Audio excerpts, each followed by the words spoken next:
Hello everyone, তোমাদেরকে তো আমাদের মেলাতে কি কি বসেছে সেটা তো শেয়ার করাই হয়নি। তো চলে এলাম তোমাদের সাথে মেলায় কি কি বসেছে সেগুলো শেয়ার করতে। আর হ্যাঁ, মেলা ঘুরতে কার কার ভালো লাগে? আমার তো খুবই ভালো লাগে, কারণ কিছু কেনাকাটা করি না করি মেলাটা ঘুরতে আমার খুবই ভালো লাগে, খুব এনজয় করি আর কি।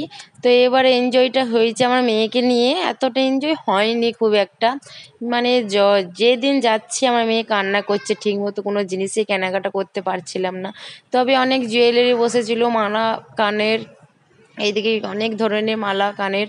তবে মেলাতে আমি কিছু কিনিনি, কিনেছি আমার মেয়ের খেলনা, ছেলের খেলনা। তো এদিকে ট্যাটু করাচ্ছে, এদিকে অনেক রকম ঠাকুরের মূর্তি, বাচ্চাদের মূর্তি, এদিকে বাদাম ভাজা। এই যে একটা গেট, বড় একটা গেট।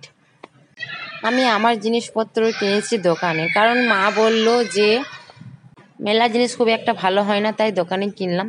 তো এইদিকে এই বছরে প্রথম বসেছিল মায়াপুরের চাট, কারণ ওখানে নিরামিষ খাবার দাবার আছে আইটেম, যে যে নিরামিষ খেতে ভালোবাসে আর কি।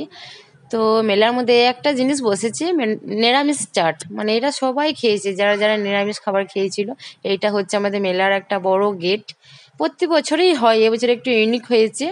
তবে মেলাতে অনেক রকম জিনিস এসেছিলো, 10 টাকা, 15 টাকা, 50, 40, যে যেমন জিনিস নেবে সেরকম দাম অনুপাতে এসেছে। তো এত ভিড় ছিল মেলাতে, প্রচণ্ড ভিড়, মানে কিছু জিনিস যে একটু দেখবো নেড়ে চেড়ে সেটা দেখার উপায় ছিল না। তো বাচ্চাদের খেলনার মধ্যে বসেছিল ট্রেন।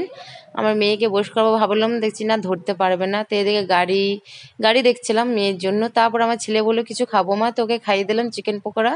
Okay bye.